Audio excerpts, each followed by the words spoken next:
Chapter 3, the Assyrian Eponym Canon. One of the most important historical documents ever discovered was found by Sir Henry Rawlinson among the inscribed terracotta tablets, which Mr. Layard, Henry Austin Layard, and other explorers brought over from Nineveh to the British Museum. Sir Henry Rawlinson described his discovery in the Athenaeum, number 1805, May 30, 1862, and number 1812, July 19, 1862. After the discovery of the canon, numerous theories were started with respect to it, which have not stood the test of time. These need not be repeated here, as they have no influence on the present views of the documents. Sir Henry Rawlinson distinguished 4 copies of the Assyrian canon, all imperfect, which he numbered 1, 2, 3, 4, but since the discovery of these, several new fragments had been found belonging to Canon 1 and to 3 further copies, Canons 5, 6, 7. All of those documents, so far as they were preserved, closely agreed. They consisted of lists of the annual eponyms in the chronological order, and to those names in Canons 5, 6, 7 there are added the titles of the eponyms and short notices of the principal events during their terms of office. The 4 canons first distinguished by Sir Henry Rawlinson are all in the same form and differ only in certain glosses and divisional lines. Canon 1, which is the principal and standard copy, commences at the eponymy of vulnerari, etc., etc. And the following tables give a comparative view of these canons. The date BC of the eponyms is inserted to show their chronological position. And here is the tabular view of the fragments of the Assyrian copies of the Eponym Canon.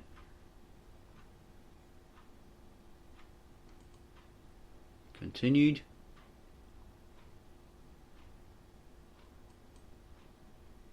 Continued yet again and again, and it's continued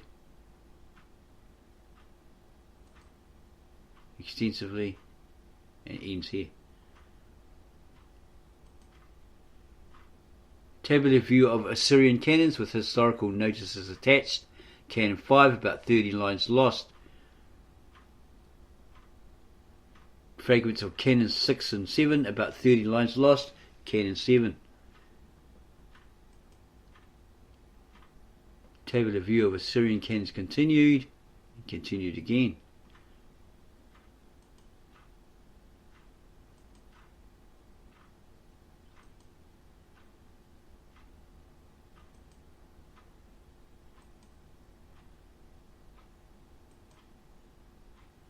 Notice on tablet containing 3 successive eponyms and list of Assyrian eponyms with the dates and events drawn up from the 7 copies of the canon and other sources.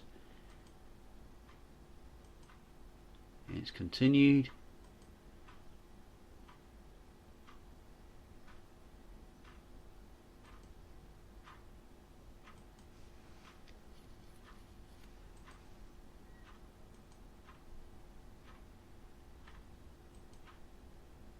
Chapter 5.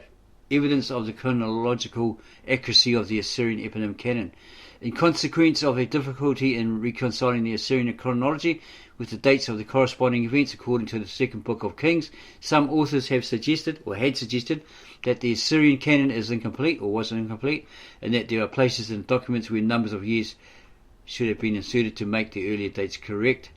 Up to the present time, when he wrote and published this book, George Smith, 3 possible breaks have been suggested in the canon, the first between the reigns of Shalmaneser II and Samsivul II, 1 year after the eponymy of Assyrian III, etc. And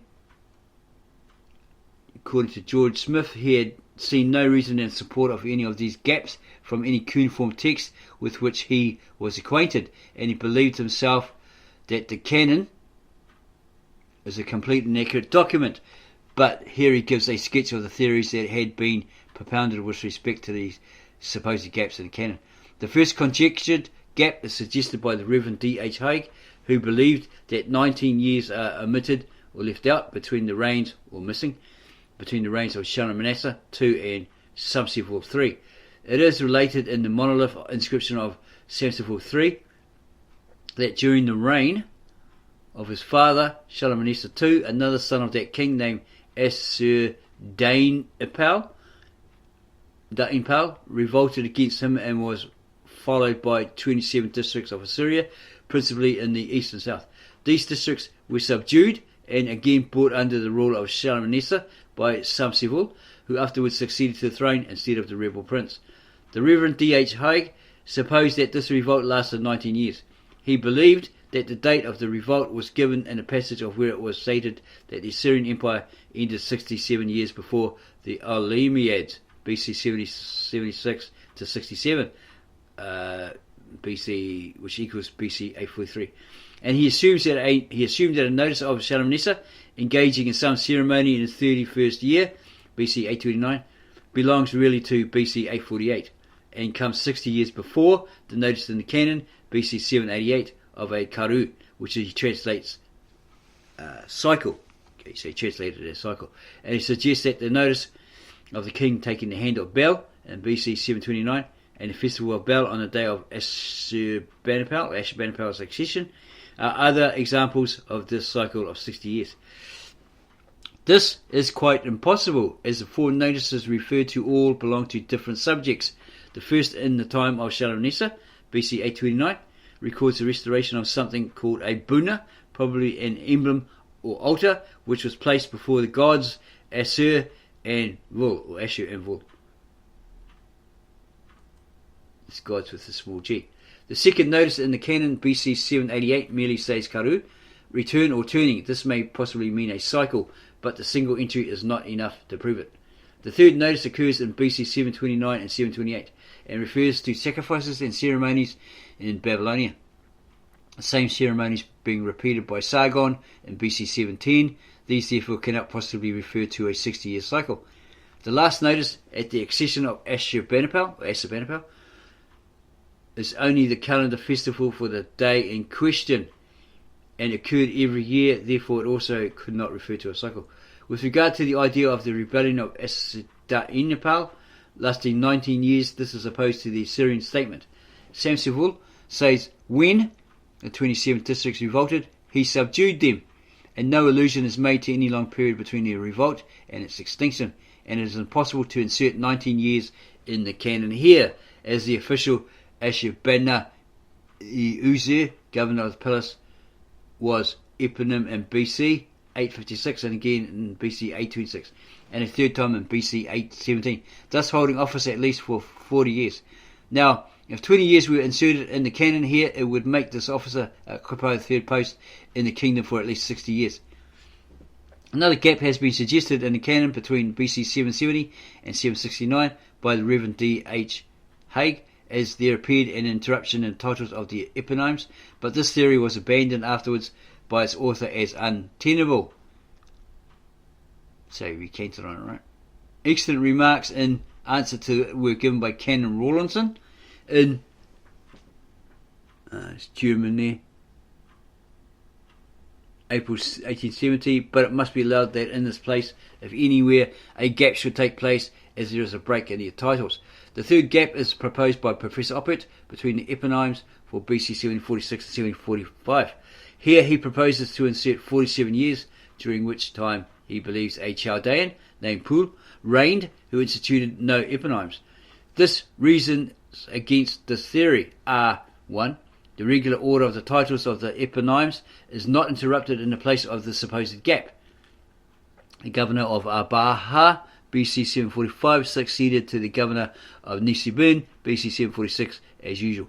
2, and it's all listed there. Okay.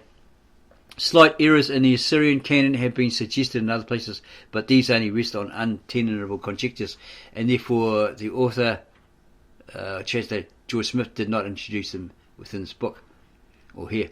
One great reason why Professor Oppert proposed a gap of 46 years was the fact that the Pul, king of Assyria, who according to 2 Kings 15:19 took tribute from Menahem, had not been identified among the known Assyrian monarchs, and Professor Oppert inserts his reign in the supposed gap.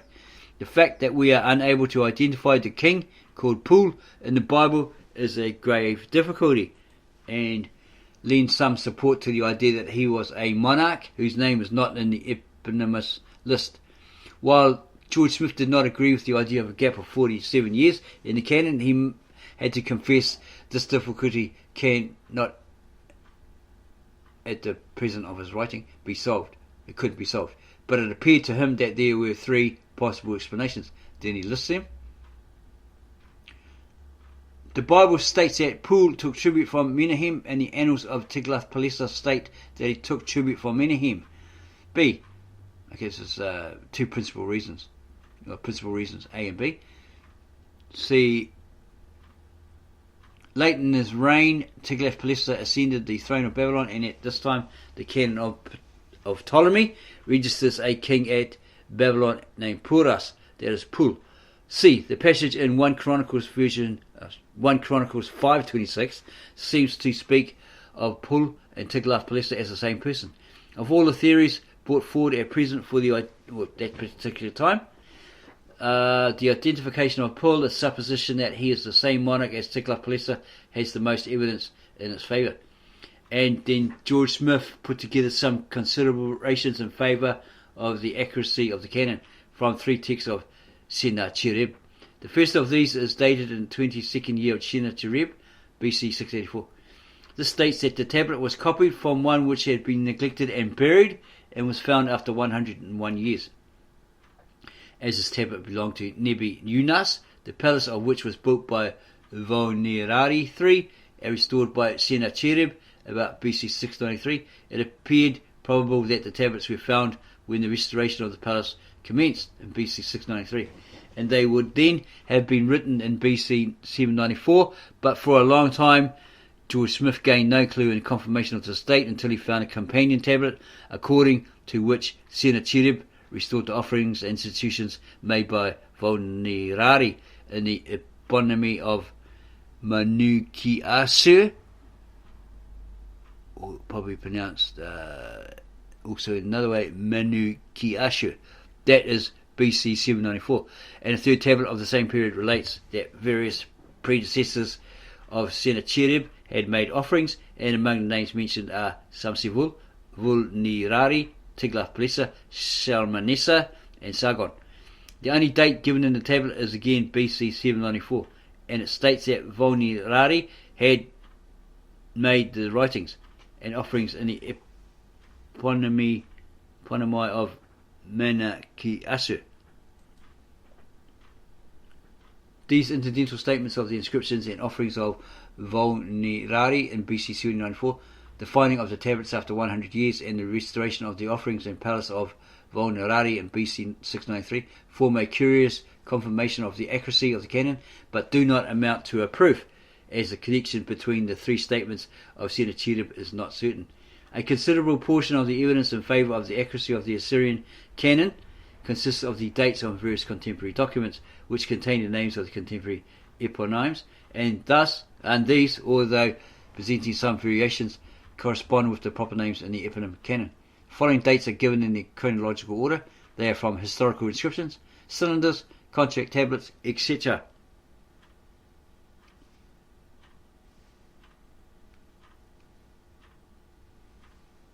And will show the extent of the Assyrian evidence in favour of the accuracy of the canon. Dates on monuments and documents: inscription of Vulnerari 1, circulation, that's around 1330 BC. Okay, and they're all listed here. All information is here.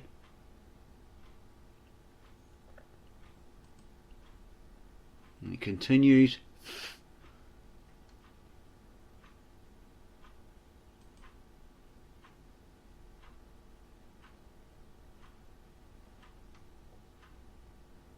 Eclipse of the 15th June BC 763. Longitude, latitude, okay, GMT northern limit, centre line southern limit. It's all listed there. The total absence of contemporary dated documents during the reigns of Shalmaneser III and Ashur-dan III is remarkable. The Assyrian canon is here the only proof of the reigns of these kings. In the reign of the next sovereign, Ashur-nirari II, BC 755, two tablets fall. These are on an unnumbered tablet, BC 750, Mount Ab, 27th day, Eponym Balda'an, Rab Batur, etc., etc. And it's all continued.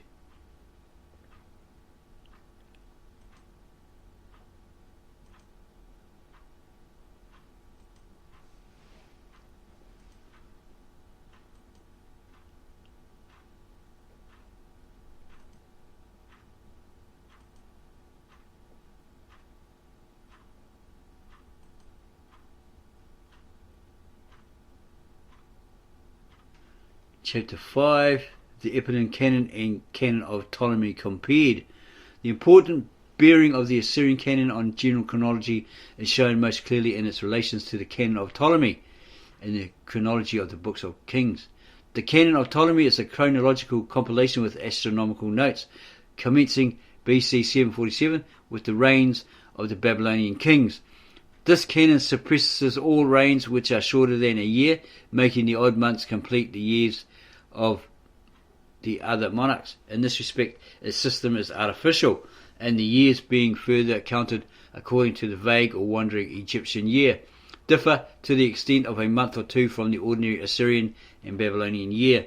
In spite of these changes, so far as it had been tested, the canon proved an accurate and reliable document, and it was therefore of the first importance to compare its dates with those of the Assyrian canon, wherever it was possible to do so.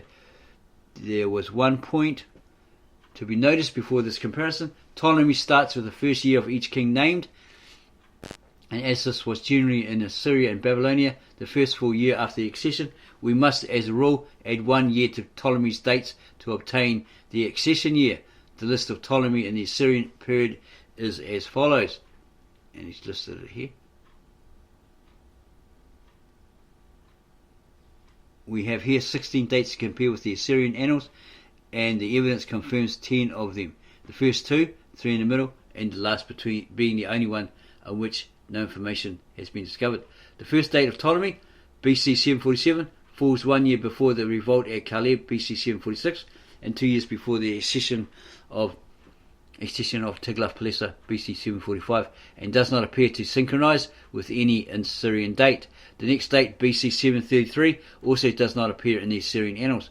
The third date of Ptolemy, the first year of Chinziras and Porus, BC 731, is the point where his list and the Assyrian canon first come into contact. In the Eponym, corresponding to BC 731, Tiglath-Pileser, king of Assyria, invaded Babylonia, killed Nabu-Usabzi, who made correspondent to the Nabius of Ptolemy, and besieged Kinziru, the Chinzirus of Ptolemy, and his capital Sapia. Some time after that, this Tiglath-Pileser claimed the Babylonian crown, and the canon of Ptolemy inserts with the name of Chinzirus that of Porus or Pul, who has been supposed by Rawlinson, Schrader, and others to be the same as Tiglath-Pileser. The next date in Ptolemy, BC 726, is also the first year of Shalmaneser, king of Assyria, who ascended the throne BC 727. The Marduk Sempadus of Ptolemy is well known as the Merodach Baladan of the second book of Kings, and the Marduk Bal Indina of the inscriptions, who ascended the throne of Babylon BC 722, contemporary with the accession of Sargon in Assyria, the first year of the reign of both monarchs being BC 721, perfectly agreeing with Ptolemy. Thus, Archianus, who according to Ptolemy succeeded him and had his first year in BC 709, must be Sargon, who conquered Merodach Baladan in BC 710, and who counts his own first year as king of Babylon, Babylonia, equivalent to his 13th in Assyria. See dated tablets, page 86, BC 709. The reign of Sargon ended BC 705, and Ptolemy reckons BC 704 and 703 as years of interregnum. According to the Assyrian inscriptions, in BC 704, Sennacherib drove out Merodach Baladan, and in BC 703 set up at Babylon Bel-Ibni, whom Ptolemy calls Beliebus, giving his first year BC 702. In the year BC 700, Sennacherib again invaded the country, set up his son Ashur-nadin-Sum, as king of Babylon. He corresponds to the Apronatisis of Ptolemy. His first year was BC 699. The following dates of Ptolemy, BC 693, 692, and 688, are not confirmed by any known inscription, but the next date, BC 680, for the first year of Esarhaddon, agrees with the Assyrian inscriptions, which make his accession BC 681. Is that what he said on the throne? The first year of Saus Duchinas, according to Ptolemy, BC 667, also agrees with his accession, according to the Assyrian history, on the death of Esarhaddon, BC 668. The evidence is not quite complete with respect to the next date, BC 647 and Ptolemy, probably agreeing with the end of the reign of Saul Mugina, Saos Duchinas in BC 648. The Siniladanas of Ptolemy here probably agrees with the name Sinadina Pal, a son of Esarhaddon, who George Smith conjectured to be the same as Ashurbanipal. This identification is, however, extremely doubtful. The following table shows the principal dates in Ptolemy and the Assyrian Canon for the period BC 747 to 625. Okay.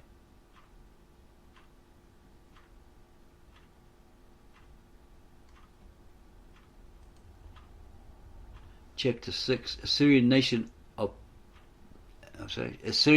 of Palestine and Jewish history. The relation of the Assyrian Canon to the chronology of the second book of Kings and many important questions arising out of it are at present, or at that time, not by any means settled, and so conflicted is the evidence that it's difficult to arrive at a satisfactory opinion. So, in the writing of this book, before it was published, etc.,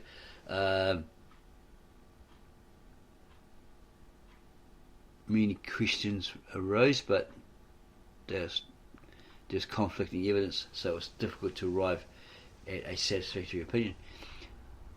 But it would be convenient in relation to the subject to give first by themselves all the references to Palestinian events in the inscriptions with their dates, and follow them by any necessary comment. The first notice occurs in the Eponym of Dayan Nashur in the 6th year of Shalmaneser II, BC 854. Of this there are 3 copies. And extract 1, curious monolith, reverse. Okay, it's got it all listed here.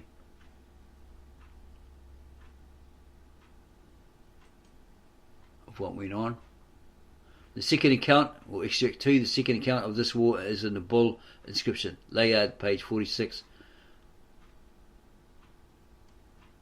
Okay. And it continues.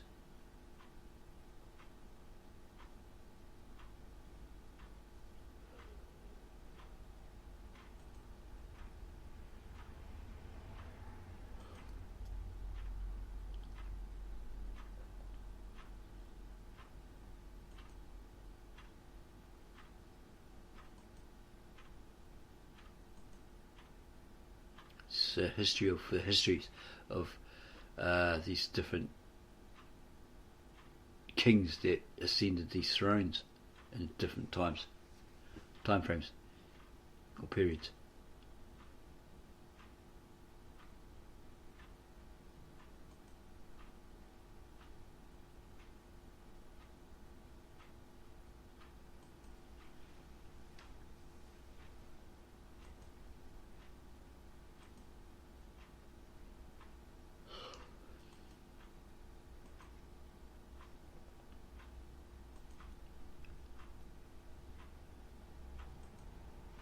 So it's basically these kings recording this history, and it's being expressed here what went down in their time, their accession.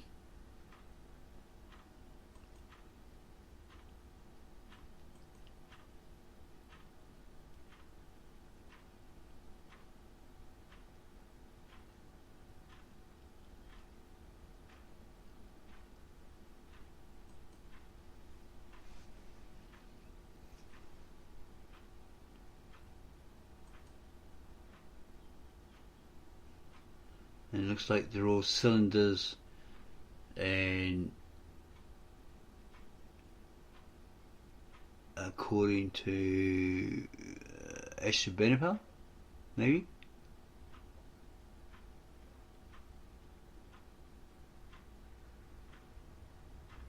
What he did.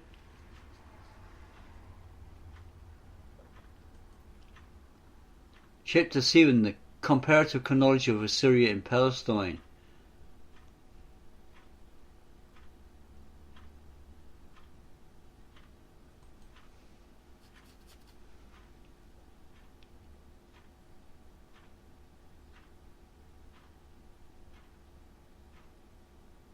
The first point of contact in the period of the Canon between the Assyrian and Hebrew histories occurs in the Eponym of Dayan, Ashur, BC 854, when the annals of Shalmaneser mention a prince named Ahab, see Extract 1, as the date of this event is more than 40 years after the date of the death of Ahab, king of Israel. According to the Bible chronology, this has given rise to several attempts to adjust the two histories so as to make them agree.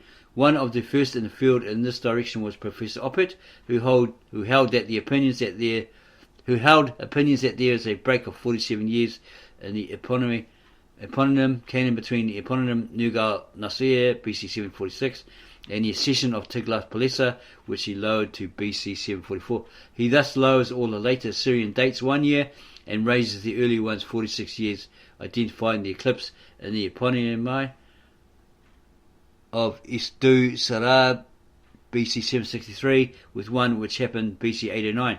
In page 75, George Smith gave his reasons for not agreeing with this theory, and for similar reasons he ejected to other proposed gaps in the canon. The Reverend D.H. Haig, see page 5, proceeding on another plan, adds 19 years between the reign of Shalmaneser and that of Samsivul, and on the other hand cuts down the reign of Manasseh, king of Judah, from 55 to 35 years, thus altering both the biblical and the Assyrian dates. This theory also George Smith believed to be untenable. Other scholars like Bunsen and Brandes cut down the number in the biblical history, but adhered to the Assyrian chronology. As the author George Smith had already stated, he had faith in the accuracy of the Assyrian canon. He therefore was unable to follow Oppert and Haig in their attempts to find a flaw in it, and although there were undoubtedly some errors in the numbers given in the books of Kings, yet he believed that the biblical chronology of the period following the death of Solomon is in the main correct, or very nearly so. For this reason, he could not agree with the school of Bunsen and Brandes, who reduced the biblical dates by over 40 years. He decided to suggest, instead of these chronological alterations, that some of the biblical names in the Assyrian annals on which they are based either do not refer to the king supposed, or are errors on the part of the Assyrians. If we allow that the Ahab and Jehu mentioned in the Assyrian records may not be the Ahab and Jehu of the Bible, we are not under the necessity of altering the chronology of either nation in order to make the Assyrian notices fit the time of the Hebrew monarchs. Taking the Assyrian and biblical chronologies as they stand and examining the various dates in detail, it is best to commence with the later dates which are well established, and to advance to the earlier ones which are more doubtful. Before proceeding to this examination, it will be convenient to give in a tabular, or would have been convenient to have given in a tabular form, his own views, George Smith's own views, on the dates of the accession of the Hebrew kings according to the Bible, as there will be constant references to these dates in subsequent parts of the chapter. In common with several other chronologists, he read 51 years instead of 41 for the reign of Jeroboam II, and 30 instead of 20 for the reign of Pekah. But this makes no difference to the general scheme of chronology, which varies very little from the chronology of Ashur in the margins of our Bible. And he has this list here. And continues. There was doubt in the mind of George Smith whether all these dates should have been raised 1 or 2 years. There appears in several places a latitude to this extent in the evidence. The centre point where Greek and Oriental chronology meet is the capture of Babylon by the Medes and Persians under Cyrus. The best authority, the Canon of Ptolemy, places the first year of Cyrus BC 538, which would indicate the previous year BC 539, as the date of the capture of Babylon and the fall of the Babylonian monarchy. The subsequent history and chronology are given by so many authorities and are so well fixed that only one professed chronologist ventures to object to them. Mr. Bosanquet, ignoring the testimony of all ancient authorities and inscriptions, brings down the Babylonian monarchy into the reign of Darius Hystaspes.